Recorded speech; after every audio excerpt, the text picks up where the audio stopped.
नमस्कार, मैं हूं निकिता और आप देख रहे हैं सत्य हिंदी। एक नजर डालते हैं अब तक की सुर्खियों पर। ईरान के एक शीर्ष व्यक्ति से हो रही बातचीत के ट्रंप के दावों को तेहरान ने किया खारिज। ईरान के विदेश मंत्रालय ने भी नकारा ट्रंप का दावा। अमेरिका के राष्ट्रपति डोनाल्ड ट्रंप ने ईरान के बिजली ढांचे पर हमले की 48 घंटे की डेडलाइन से पीछे हटने के बाद कहा है कि अमेरिका और ईरान के बीच बातचीत के संकेत मिल रहे हैं। फ्लोरिडा में पत्रकारों से बात करते हुए उन्होंने कहा कि ईरान समझौता करना चाहता है और दोनों पक्षों के बीच कई मुद्दों पर सहमति बन सकती है। ट्रंप ने दावा किया कि अमेरिका ईरान के एक शीर्ष व्यक्ति से संपर्क में है, हालांकि उन्होंने सर्वोच्च नेता का नाम नहीं लिया। उन्होंने कहा कि अगर बातचीत सफल नहीं हुई तो अमेरिका सैन्य कार्रवाई जारी रख सकता है। ट्रंप के मुताबिक ईरान शांति के बदले अपने परमाणु कार्यक्रम को छोड़ने के लिए तैयार हो सकता है। उन्होंने यह भी कहा कि अमेरिका ईरान के बड़े पावर प्लांट्स पर हमला करने वाला था, लेकिन बातचीत के संकेत मिलने पर इसे टाल दिया गया। ट्रंप ने जोर देकर कहा कि किसी भी समझौते में यह सुनिश्चित होगा कि ईरान परमाणु हथियार न रखे और क्षेत्र में स्थायी शांति बनी रहे। बता दें कि इससे पहले ट्रंप ने ट्रुथ सोशल पर एक पोस्ट में भी लिखा था कि सकारात्मक वार्ता के चलते उन्होंने ईरान के पावर प्लांट्स पर हमले 5 दिनों के लिए टाल दिए हैं। ईरान ने अमेरिका के राष्ट्रपति डोनाल्ड ट्रंप के उस दावे को खारिज कर दिया है जिसमें उन्होंने कहा था कि अमेरिका और ईरान के बीच सार्थक बातचीत हुई है। ईरान के विदेश मंत्रालय और सरकारी मीडिया के अनुसार दोनों देशों के बीच कोई प्रत्यक्ष या अप्रत्यक्ष संपर्क नहीं है। फार्स न्यूज एजेंसी और तस्नीम न्यूज एजेंसी ने भी सुरक्षा सूत्रों के हवाले से बातचीत से इनकार किया है। वहीं ईरान के सरकारी टीवी ने दावा किया कि सख्त चेतावनी के बाद ट्रंप पीछे हटे। ईरान ने चेतावनी दी है कि अगर उसके ऊर्जा ढांचे पर हमला हुआ तो वह पूरे क्षेत्र में जवाबी कार्रवाई करेगा। ईरान के विदेश मंत्रालय ने भी अमेरिका के राष्ट्रपति ट्रंप के बातचीत वाले बयान को नकार दिया है। CBS न्यूज के अनुसार ईरान के विदेश मंत्रालय ने एक बयान में कहा कि हम अमेरिका के राष्ट्रपति ट्रंप की उस बात को नकारते हैं जिसमें उन्होंने कहा था कि अमेरिका और ईरान के बीच बातचीत चल रही है। बयान में आगे कहा गया कि हम यानी ईरान अपनी उस बात पर कायम हैं कि किसी भी तरह की बातचीत तभी होगी जब युद्ध से जुड़े ईरान के लक्ष्य पूरे हो जाएंगे। 100% ट्रंप के कंट्रोल में मोदी, राहुल गांधी। प्रधानमंत्री के लोकसभा भाषण को लेकर बोला तीखा हमला। पश्चिम एशिया संकट को लेकर देश की राजनीति में टकराव तेज हो गया है। कांग्रेस नेता राहुल गांधी ने प्रधानमंत्री मोदी पर आरोप लगाया कि उन्होंने लोकसभा में अपने भाषण में अमेरिका का जिक्र जानबूझकर नहीं किया। वडोदरा में एक प्रोग्राम में राहुल गांधी ने कहा कि प्रधानमंत्री की चुप्पी उनकी कमजोर स्थिति दिखाती है और उन्होंने यह भी आरोप लगाया कि मोदी ट्रंप के प्रभाव में हैं। उन्होंने अमेरिका के साथ व्यापार नीतियों पर भी सवाल उठाते हुए कहा कि इससे भारतीय किसानों को नुकसान हो सकता है। असम चुनाव, कांग्रेस और JMM का गठबंधन टूटा। JMM ने जारी की 21 उम्मीदवारों की लिस्ट।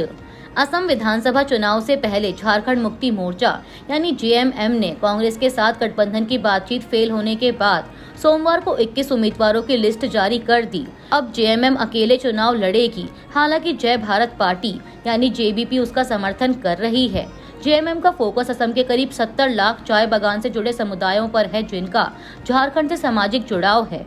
पार्टी की लिस्ट केंद्रीय समिति ने जारी की जिस पर महासचिव विनोद कुमार पांडे के हस्ताक्षर हैं। इस बीच झारखंड के मुख्यमंत्री हेमंत सोरेन ने असम के मुख्यमंत्री हिमंता बिस्वा शर्मा को पत्र लिखकर चाय बागान समुदायों को ST का दर्जा देने की मांग की थी।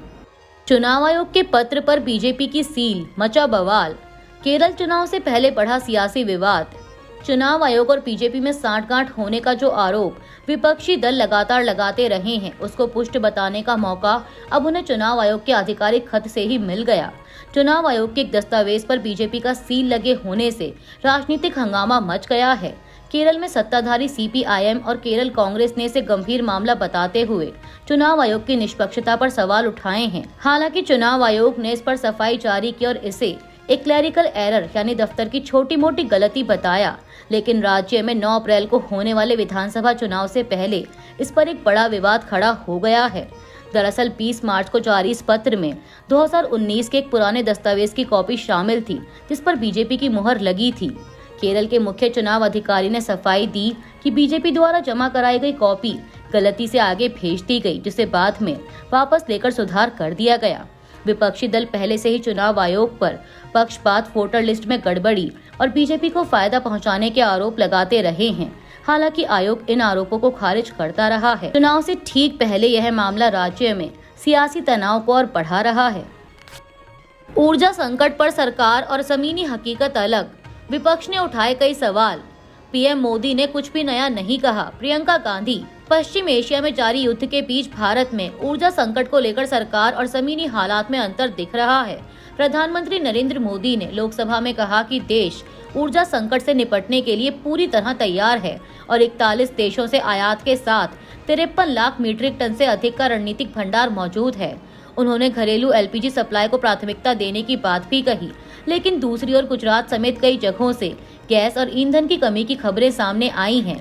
सूरत में एलपीजी की कमी के कारण टेक्सटाइल यूनिट्स को हफ्ते में 2 दिन बंद करना पड़ रहा है और बड़ी संख्या में मजदूर वापस लौट रहे हैं। होटल, रेस्टोरेंट, सिरेमिक और छोटे कारोबार भी प्रभावित हुए हैं। कमर्शियल एलपीजी सप्लाई घटने से संकट और बढ़ा है। विपक्ष सरकार पर हालात छिपाने का आरोप लगा रहा है, जबकि सरकार का कहना है कि वह स्थिति संभाल रही है और घबराहट फैलाने की जरूरत नहीं है। कांग्रेस ने प्रेस कॉन्फ्रेंस और संसद में कई सवाल उठाए। कांग्रेस ने कहा कि पीएम के दावे और हकीकत अलग हैं। कांग्रेस नेता पवन खेड़ा ने प्रेस कॉन्फ्रेंस कर आरोप लगाया कि 50% घरों में सिलेंडर की कमी है, ब्लैक में 5,000 रुपए में मिल रहा है। सरकार घरेलू सिलेंडर का वजन 14.2 किलो से घटाकर 10 किलो करने की तैयारी में है। इंडस्ट्रियल डीजल और प्रीमियम पेट्रोल महंगा हुआ है। एयरलाइंस टिकट महंगे हो रहे हैं। कांग्रेस ने कहा कि पहले ईरान से रुपए में तेल खरीदते थे, अब स्थिति खराब है। विदेश नीति कमजोर होने से संकट आया है। राहुल गांधी ने कहा कि सरकार बहाने बना रही है, लेकिन जनता भुगत रही है। पीएम मोदी के भाषण से ठीक पहले कांग्रेस ने सवाल पूछे थे, लेकिन पीएम ने सीधे इनका जवाब नहीं दिया। उन्होंने सामान्य रूप से कहा कि कुछ लोग घबराहट फैला रहे हैं, लेकिन भारत तैयार है। कांग्रेस नेता प्रियंका गांधी वाड्रा ने प्रधानमंत्री मोदी के लोकसभा में दिए गए बयान पर सवाल उठाते हुए कहा कि उसमें कुछ भी नया नहीं था। उन्होंने पश्चिम एशिया की स्थिति पर संसद में विस्तृत चर्चा कराने की मांग की, ताकि सभी दल अपनी बात रख सकें। प्रियंका गांधी ने कहा कि कांग्रेस ने इस मुद्दे पर चर्चा के लिए नोटिस दिया है और उस पर बहस होनी चाहिए। ईरान युद्ध का असर, शेयर बाजार धड़ाम, निवेशकों को बड़ा झटका, सोना भी गिरा। ईरान युद्ध के चलते 23 मार्च को भारतीय शेयर बाजार में भारी गिरावट देखने को मिली। सेंसेक्स 1,837 अंक गिरकर 72,696 पर और निफ्टी 602 अंक गिरकर 22,512 पर बंद हुआ, जिससे निवेशकों को एक ही दिन में करीब 14 लाख करोड़ रुपए का नुकसान हुआ। यह युद्ध शुरू होने के बाद से अब तक बाजार से लगभग 30 लाख करोड़ रुपए की पूंजी साफ हो चुकी है, जबकि विदेशी निवेशकों ने 5.73 अरब डॉलर निकाल लिए हैं। इस बीच रुपया भी रिकॉर्ड गिरावट के साथ डॉलर के मुकाबले करीब 94 तक पहुंच गया। तेल की कीमतें $100 प्रति बैरल से ऊपर जाने से कई सेक्टर प्रभावित हुए हैं। हैरानी की बात यह है कि इस बार सोना भी सुरक्षित निवेश साबित नहीं हुआ और इसकी कीमतों में करीब 18% तक गिरावट आई है। हालांकि प्रधानमंत्री मोदी ने संसद में भरोसा दिलाया कि अर्थव्यवस्था मजबूत है और हालात संभाले जा रहे हैं। रूस के विदेश मंत्री सर्गेई लावरोव ने उम्मीद जताई है कि भारत के प्रधानमंत्री नरेंद्र मोदी इस साल रूस आ सकते हैं। सर्गेई लावरोव ने सोमवार को एक वीडियो संदेश में कहा कि हम प्रधानमंत्री नरेंद्र मोदी का इस साल रूस आने का इंतजार कर रहे हैं। रूस को उम्मीद है कि भारत के प्रधानमंत्री इस साल रूस आएंगे। उन्होंने यह बात अंतर्राष्ट्रीय सम्मेलन रूस और भारत द्विपक्षीय रिश्तों के नए एजेंडा की ओर को भेजे गए वीडियो संदेश में कही। भारत के विदेश मंत्री एस जयशंकर ने इस सम्मेलन को संबोधित करते हुए कहा कि दोनों देशों का द्विपक्षीय व्यापार और बढ़ाने पर जोर है। उन्होंने कहा कि भारत और रूस इस बात के लिए प्रतिबद्ध हैं कि मौजूदा सालाना व्यापार 68.7 अरब अमेरिकी डॉलर को 2030 तक बढ़ाकर 100 अरब अमेरिकी डॉलर किया जाए। ट्रंप की धमकी पर ईरान का पलटवार। ईरान ने ट्रंप का उड़ाया मजाक, लिखा hi Trump you are fired. Iran ने बारूदी सुरंगें बिछाने की चेतावनी दी। सऊदी एयरबेस और बहरीन में अमेरिका की 5वीं फ्लीट पर हमला। हॉर्मुज स्ट्रेट पर ईरान के विदेश मंत्रालय ने जारी किया बयान। भारत के झंडे वाले 2 और एलपीजी टैंकर हॉर्मुज पार करने को तैयार। ट्रंप ने ईरान पर 5 दिन के लिए टाले हमले। ईरान और अमेरिका के बीच तनाव लगातार बढ़ता जा रहा है। ईरानी जनरल इब्राहिम जुल्फकारी ने चेतावनी दी है कि अगर अमेरिका ने ईरान के ऊर्जा ढांचे पर हमला किया तो जवाब में अमेरिका और उसके सहयोगी देशों की ऊर्जा और तकनीकी सुविधाओं को निशाना बनाया जाएगा। यह बयान अमेरिका के राष्ट्रपति ट्रंप की उस धमकी के बाद आया है जिसमें उन्होंने 48 घंटे के भीतर होर्मुज जलडमरू मध्य नहीं खुलने पर ईरान के पावर प्लांट्स पर हमला करने की चेतावनी दी थी। जनरल जुल्फकारी ने अपने बयान में ट्रंप का मजाक उड़ाते हुए कहा, हाय ट्रंप, यू आर फायर्ड। आपको यह वाक्य अच्छी तरह पता है। जनरल ने अपने बयान को राष्ट्रपति ट्रंप के अक्सर सोशल मीडिया पर इस्तेमाल होने वाले साइन ऑफ की नकल करके समाप्त किया। उन्होंने लिखा कि इस मामले पर आपका ध्यान देने के लिए धन्यवाद। Thank you for your attention on this matter. Iran का दावा है कि उसकी सेनाओं ने सऊदी अरब के एयरबेस और बहरीन में अमेरिकी 5वीं फ्लीट पर हमला किया है। IRGC के खातम अल अनबिया मुख्यालय के एक प्रवक्ता ने बताया कि उसकी सेनाओं ने मिसाइलों और ड्रोन का इस्तेमाल करते हुए सऊदी अरब के प्रिंस सुल्तान एयरबेस और बहरीन में अमेरिकी 5th फ्लीट पर हमला किया। इस समूह ने यह भी दावा किया कि प्रिंस सुल्तान एयरबेस पर अमेरिकी टोही विमान तैनात हैं, जिसे बाद में बैलिस्टिक मिसाइलों से निशाना बनाया गया। समूह ने इसे अमेरिकी सैन्य तैनाती और अभियानों का एक महत्वपूर्ण केंद्र बताया है। अमेरिकी 5वीं फ्लीट अमेरिका की नौसेना का एक बड़ा बेड़ा जो खास तौर पर मिडिल ईस्ट के समुद्री इलाकों की निगरानी और सुरक्षा के लिए तैनात रहता है। अभी के लिए इतना ही। बाकी की देश दुनिया की बड़ी खबरों के लिए जुड़े रहिए सत्य हिंदी के साथ।